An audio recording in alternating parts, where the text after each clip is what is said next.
Okay, once you have an idea of what videos to create, it's time to hire a team to do it for you, which is what YouTube automation is all about. So where do we start hiring from? The first platform that I first want to talk about is Upwork. This is where you can post a job and a bunch of freelancers will come by and apply for your job. You can review their applications and decide if you want to work with them. Sounds simple, right? But there is one thing you need to do to your profile on Upwork before you start hiring, which is making sure that your profile looks good to potential freelancers who want to work with you. When people come by your project, they can see your profile. They can see a section that's called About the Client. They can see the reviews you have, where you're from, the number of jobs you have posted, the amount of money you spent, and how big your company is. Having a professional profile will build trust, making people more inclined to respond to your job post. Now, I'm gonna tell you to do something that's actually against Upwork's terms of service, but I still recommend you do it, which is to try not spending your money on Upwork. What? Why? Upwork charges you a lot of fees. Most Upwork fees are around 3% my side and around 10% the side of the freelancer. This is why as soon as you can find someone you would like to work with, you should move them over to a platform like Slack, Discord, or even WhatsApp. Besides the fees, if you stay on Upwork to work with your team, the communication will be slower since they only check the platform if they are online or working. If your communication with them is on WhatsApp, for example, they'll probably respond faster. And you can put them on a monthly payroll and automate that monthly pay workflow. The main strategy is to find people on Upwork, but then move the communication elsewhere as soon as you can. The proper way to do this is not asking them for their contact information directly in the chat. No, please don't do that. Don't say, "Hey, what's your email or WhatsApp?" through the chat. You can't do that. That's against Upwork's policy, and your account may be suspended. The way to get them off the platform is to send them a text doc or Google Doc link asking them for their personal information. Ask, "Hey, can you paste your WhatsApp number in this Google Doc?" This will allow you to communicate under the radar. Also ask, "Would you be open to doing a monthly payroll? I'll pay you upfront for the first 3 to 4 projects." This will help incentivize these people to move away from Upwork to your own communication platform of choice, the easy way. A lot of people you find on Upwork is from India, Pakistan, and West Africa. But if you want Western freelancers that are more of a native English speaker, a good platform to find them on is Twitter. The same thing applies to Twitter. Make sure your profile is decent and professional looking. If you don't have a professional profile picture, no banner, no description, or no tweets, people will find that sketchy and won't trust you. It also helps to link your own Instagram account or LinkedIn profile on Twitter to appear even more professional and omnipresent. Twitter is great for anything having to do with graphics. Think video editing. Think thumbnail design. This is a prime place for artists to show off their work. The next place I would recommend to find freelancers is, of course, Fiverr. This platform is good for finding voiceover artists and scriptwriters. But just like Upwork, you want to try to get people off the platform as soon as you can. Because they also have the same policy, high fees and forcing you to communicate on the platform and only the platform, which makes it really inconvenient. So do the same trick as I mentioned earlier and take people you like and move them to your own communication platform. Make sure to do this under the radar or you might get your account suspended. The last platform I would recommend looking into is Discord. This is a great place to find good video editors and thumbnail designers. What you want to do is to find Discord servers like this, paid requests. This is where you can put page requests for video editors and designers. You find them by going to Google and typing in Discord services for editing, and you will find a bunch of servers with editing communities within them. Here are some examples of DM conversations that my client has had with multiple people wanting to work with him. people are generally pretty professional and willing to send samples of their work, writing the first script for you for free even, before getting paid to see if it's a good fit or not. So make sure to also keep Discord in mind when looking for talent. Let's talk about how to hire a really good scriptwriter and what to look for when hiring scriptwriters. Once again, the top 3 places to find scriptwriters are Upwork, Twitter, and Discord. Upwork should be your default go-to place. There's a lot of good copywriters and scriptwriters on there, and you can hire one for a good price too. If you want to go a little bit more expensive, you can check out Twitter. The nice part about finding scriptwriters on Twitter is that they are usually native English speakers. So if you are looking for a script done on a more advanced subject involving American culture, that's a great place to look. If you want to focus on storytelling, the third place to look into is Discord. There's a lot of people on there that enjoys writing stories and comics, which is great for a YouTube video. Now let's talk about what to look for when you make a job post on Upwork for scriptwriters.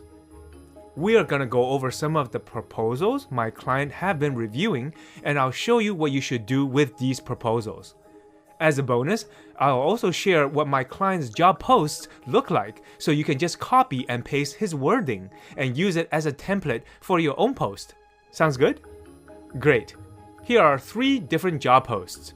One for a scriptwriter, one for a voiceover, and one for a video editor.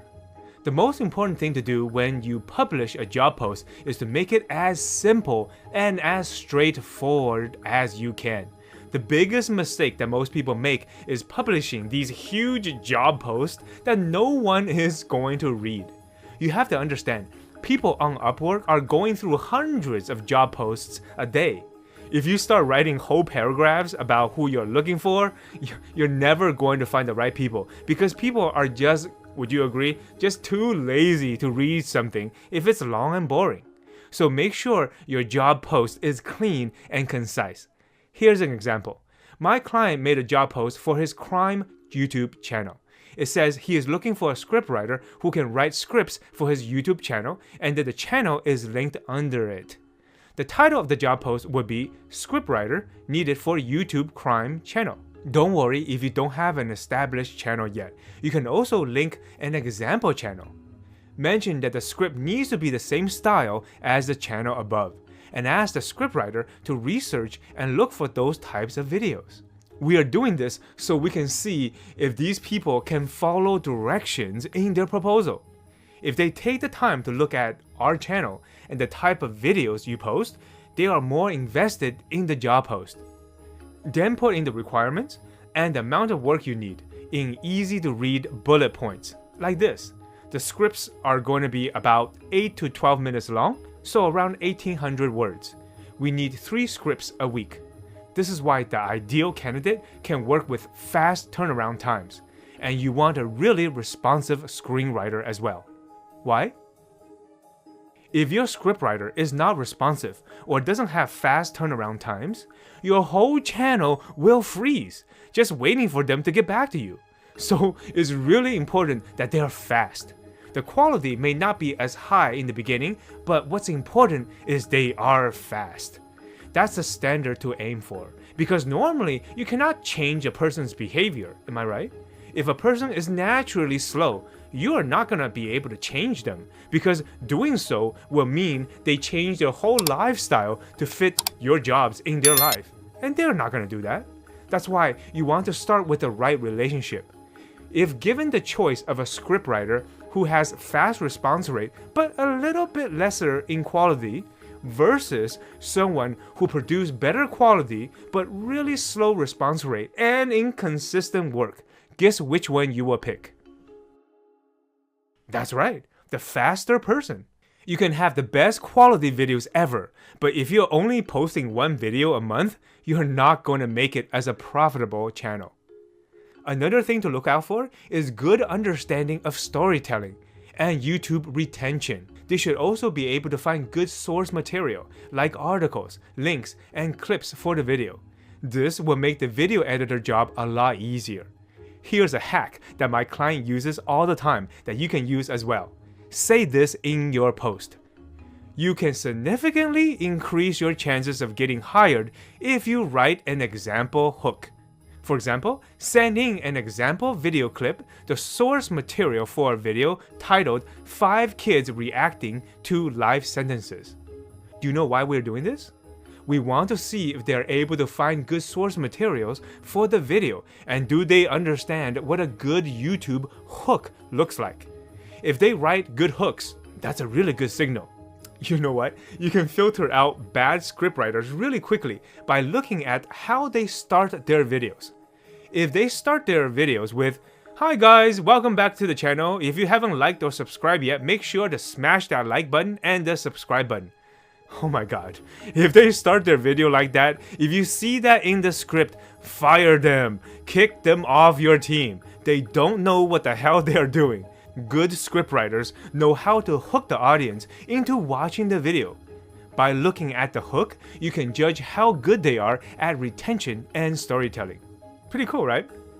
Now, let's go over the thought process while reviewing proposals.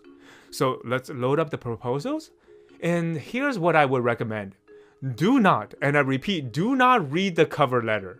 People on Upwork always write these long-ass, elaborate proposals that's just a lot of bullshit. They tell you things like, oh, they love writing, they do a great job, they have a lot of experience, they have a lot of reviews, and you know what? It's just usually not saying anything useful. So look at this guy. He literally linked nothing in the proposal. He didn't link any examples. This is a person who cannot follow directions and will waste your time. So don't even read this proposal. This guy, however, did link some of his work, and you can take a look, but we asked him to do 3 to 4 sentences of a hook, remember? He didn't do it. He ignored our request. These are the people that you cannot hire and bring into your team, okay? This is another one. He wrote, "To demonstrate my skills, I have attached an example hook titled Inside the Courtroom, Understanding the Legal Process." This guy also didn't understand the assignment. We asked for some hooks, specifically 5 kids reacting to life sentences, and he couldn't even do that. And he gave us something that we didn't ask for. This was a simple assignment, and it immediately filters out people who is capable in performing well or not. So here you have another one, and you can see this guy did write a sample. So you can go over the sample and see if he did it right. But in this case, he didn't even link any of the source material, which is a requirement to prove that they can do research and they are not just at home coming up with ideas themselves, but actually looking outside the marketplace and see what's already working. That's important. A simple assignment, and these people are failing. Oh my god. We need people who can follow directions. So this guy here finally linked actual relevant examples. He even said he has done some videos like the topic we are asking him to do. He is someone worth to take a look at. When we open up his doc, we can see right here, him linking to the source material. That's a really good sign. And his script does not start with a boring introduction. He gets straight to the point with a good hook. He obviously can follow instructions and can write hooks. So this might be an interesting job proposal that we can consider. So that is the process. Give clear instructions and see if people can follow them and can prove to you that they are able to do a little research and link to source material. Once again, don't read their long-ass cover letter. Most are just copy and paste. We want to look at their work because, would you agree, their work tells us 1,000 times more than what they actually say. You can follow this process for Twitter and Discord as well. Remember, YouTube automation is a business. We are running a business, and business is cutthroat. We cannot afford to work with people who are not serious and don't know what they're doing.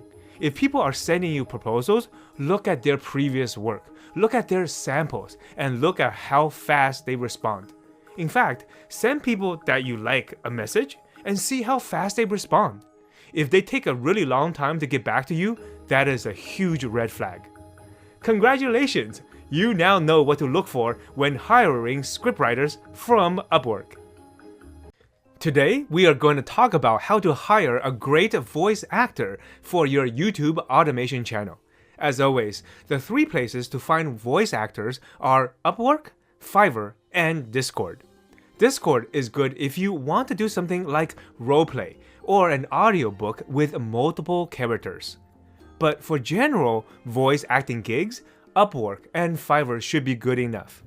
I'll show you an Upwork post from one of my top performing clients and then cover what to look out for and even listen to some voices to understand how to decide which one you want to work with, okay? The strategy is similar to hiring a scriptwriter. Here's an example. You can see it is a clean job post looking for a US male voice with a serious yet light tone. Make sure to include what tone or what dialect you're looking for. Then link to your channel so that they can see what kind of content you create. List what their responsibilities will be. Scripts are around 80 to 100 words long, and we need 3 voiceovers a week. The requirement is a fast turnaround time. That is important to you. Otherwise, the workflow of your channel will die. Also, mention that responsiveness through text is also very important to you. Say for example, you suddenly need an emergency video recorded.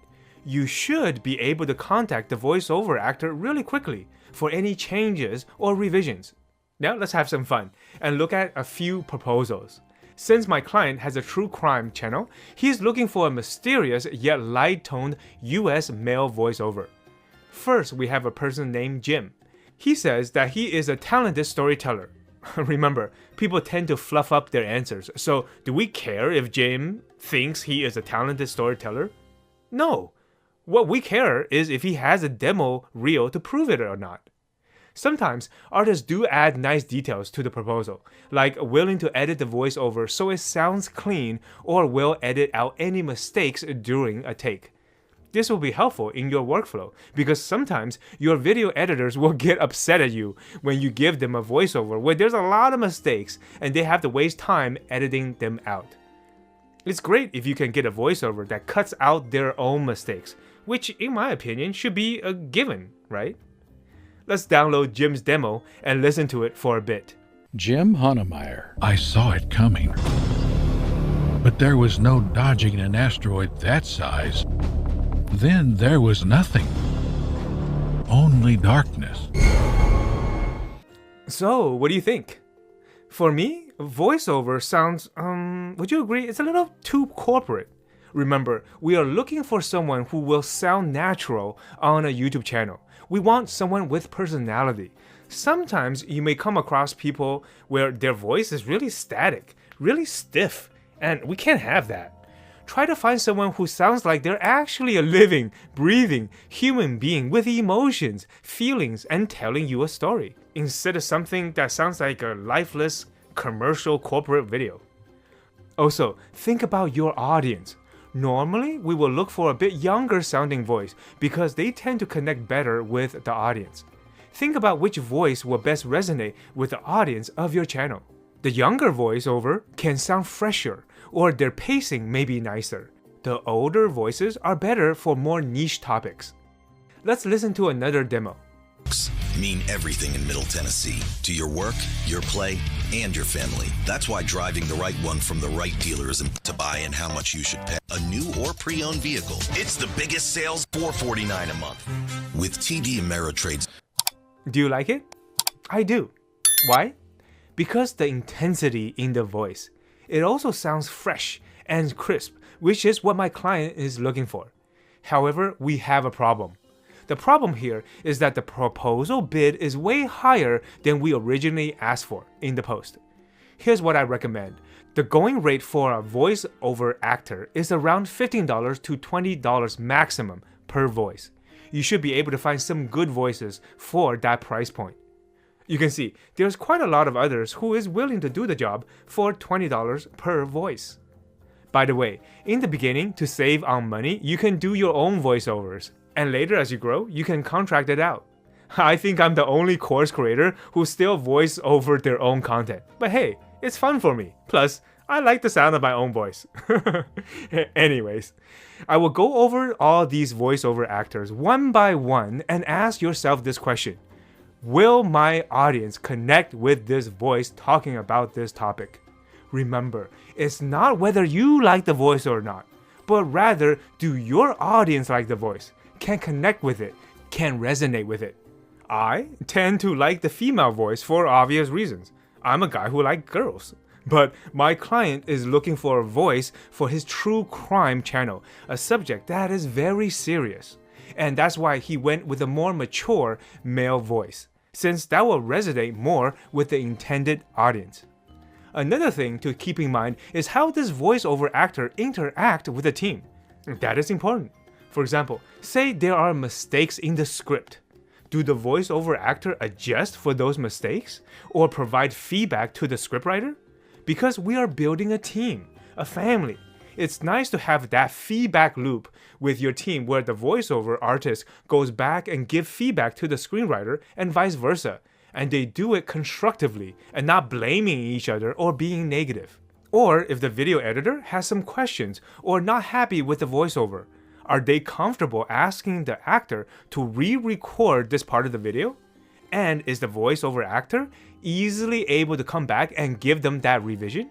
These are simple but important questions you need to be able to answer and bring up to your team. Once you have a good scriptwriter and voice actor, the next step is to find a good video editor. And this is one of the hardest and time-consuming tasks you will have to face. Why? Because there are a lot of bad editors out there, and finding one is like looking for a needle in a haystack. Pardon my cliche. But once you do find one, that's good. You will use them for life. Let's talk about how to hire a good video editor. So, where do you go to find good editors? It's Upwork, Fiverr, Twitter, or Discord, right?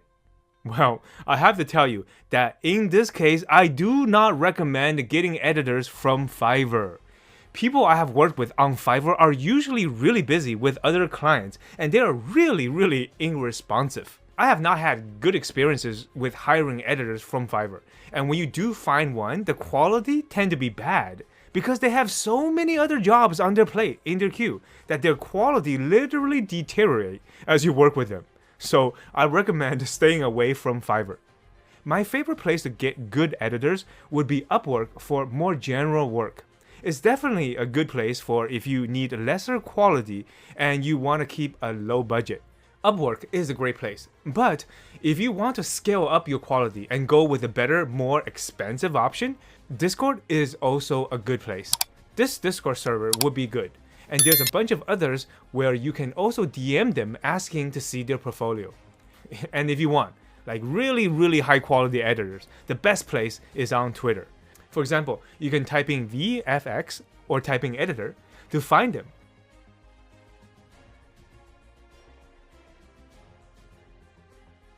Here's an editor and they have a nice portfolio that they post about. Another way to find editors on Twitter is to go to his following page and see who he is following. Many times, good editors will follow other good editors, and by doing this, you can shortcut a lot of time finding one. Like the tip? But keep in mind, usually these editors are quite expensive. They start around a minimum of $150 to $200 per video. But then again, if you're looking for that quality, Twitter is 100% the best place to go. Just send them a DM telling them what you are looking for and how much do they charge for that. Now, let's look at the default choice, Upwork, and see how we can start judging different proposals. We can start with our job post. As always, keep it simple and clean, straight to the point, just like our other job posts. Remember to link to your channel or an example channel so that they can have an idea of the style you are searching for. List the responsibilities and looking for someone with a fast turnaround time. Here's the key point. Since my client's channel is a true crime documentary style channel, we want to ask people to send in relevant samples of documentary style editing.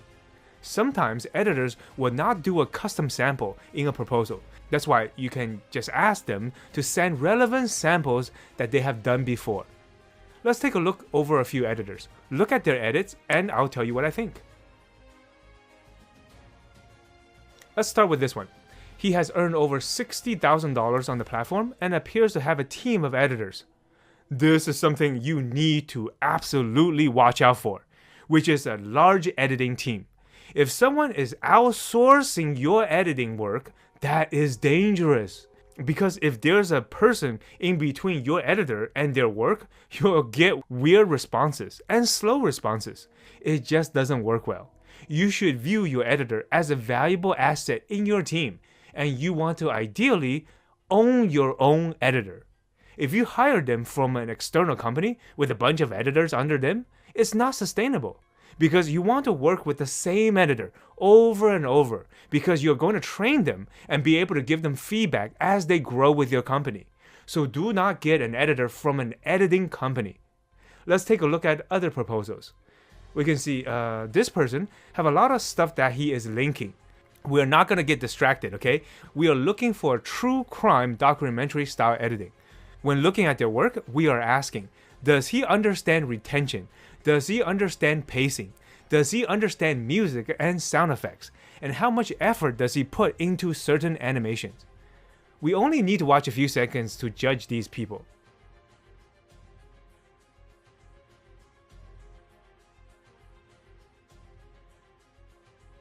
Okay, we already seen enough. This editor's work is not good quality.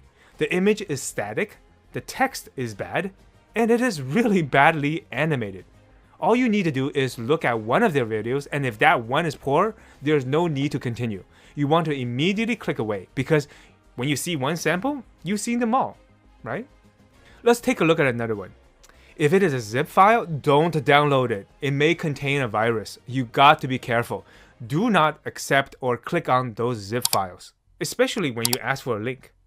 Sometimes you may even have an editor who claim that they have worked on a video when they clearly didn't, and they'll just show you a random video they found. If you are ever in doubt, ask them to take a screenshot of the timeline when they were editing, or something like that, to verify that it is indeed their work. Here's another one.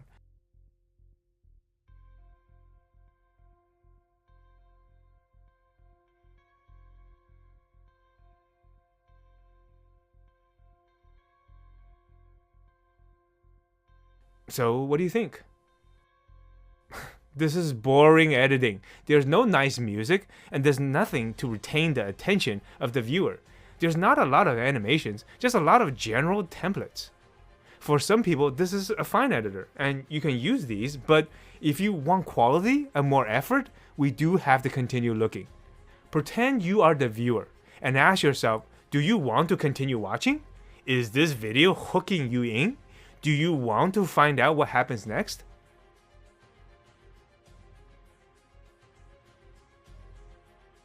Okay, this video. Within the first 3 seconds, we already know it's a bad video. It is using boring stock video. Now, stock video is okay if it's used to tell a story and stir emotions in a certain way. But an editor using only generic stock video in a boring way won't do well on YouTube. This, by the way, is horrible font, right? Anyone using this font obviously is an amateur and shouldn't join your team. You can easily eliminate these proposals when you see them. What about this video? Do you know what this editor is doing? Either he is not following directions or he is using a celebrity to make the content more interesting. Hey, last time we checked, we are building a faceless YouTube channel. It can't have a face in the video. This sample is not even relevant for us, and that's why you can skip this. Yes, it will take some time and a lot of patience to go through these proposals, believe me, especially when your budget is very low. You will literally get what you paid for. And if you're thinking I'm being an ass right now, you're right. And you do have to be an ass. You have to be super critical on this, because bad editing destroys channels. This person can't follow directions and don't link to relevant documentary samples, so they're gone. But what if you go through the list and there's no one? Then I recommend you create a new job post, and within a few hours you'll have a bunch more responses. So yes, it is a long process, and you will get tired of looking at samples. But you have to remember, editing is really important. You have to think about your competition. Chances are, their editing is pretty good, or they wouldn't be your competitor. Sometimes it would take 2 to 3 job posts to find someone decent, and that is fine, because once we find that one that we really like, They are an asset for life. A great editor will earn you a bunch of money. We are building an empire that will last a lifetime, not a one-night stand. It started in 2004 when the Honduran immigrant was accused of killing 2 women. A man who was sentenced to die literally was on death row. So it's the case of this guy named Clemente Aguirre. And if I tell you this story, you'll say, you got to be making the up. It can't be true. 14 years, 4 months, and 19 days I've been incarcerated. 10 years, 3 months of them in death row.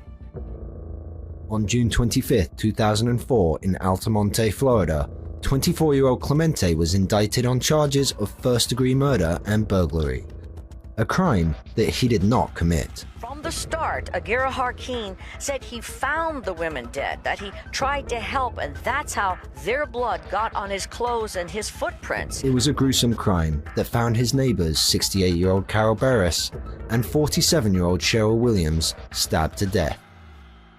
I didn't do it. I don't kill nobody. However, despite Clemente protesting his innocence, police decided he was the only possible suspect. You have a great scriptwriter, a great voiceover actor, and a great video editor. Now, what is the last person you need on your team?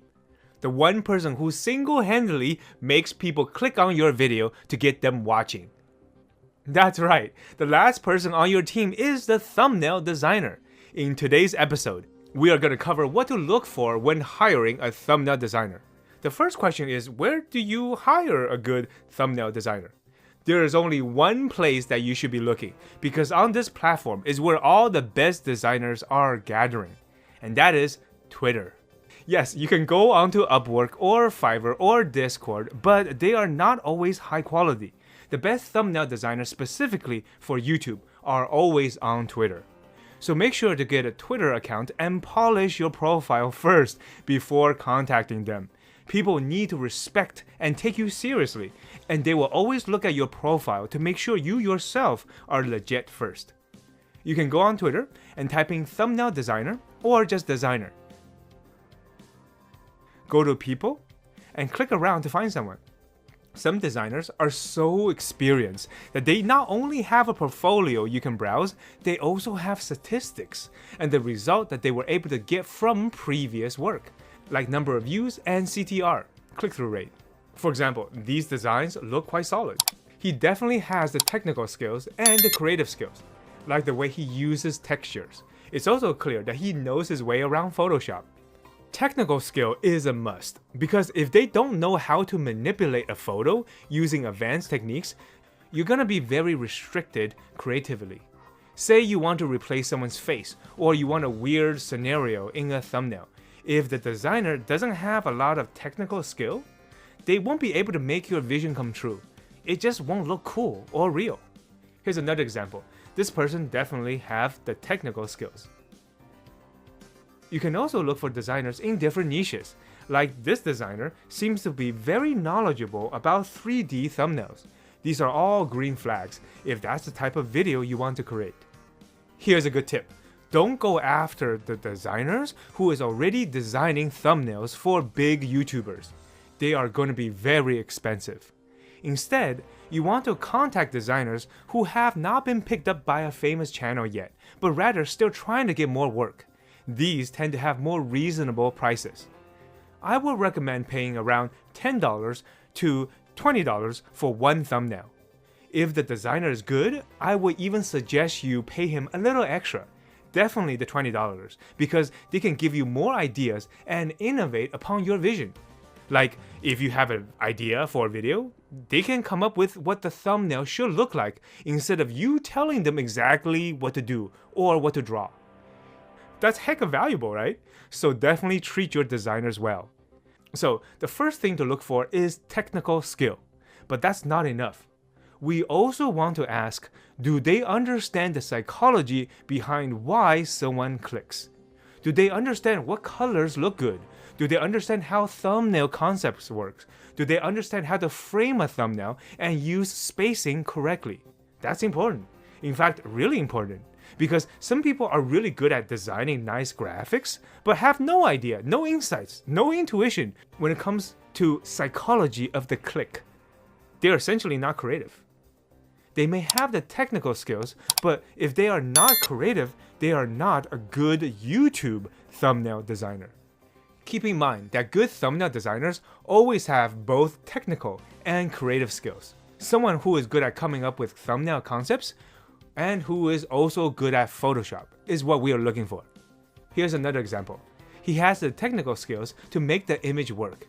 And by the looks of it, he also understands the concept behind it, what the thumbnail is trying to convey as well. So chat with them back and forth to gauge their level of experience in both these areas. We are looking for a person who can turn your vision into a reality and can even help you create a vision if you are stuck. That's who we are searching for.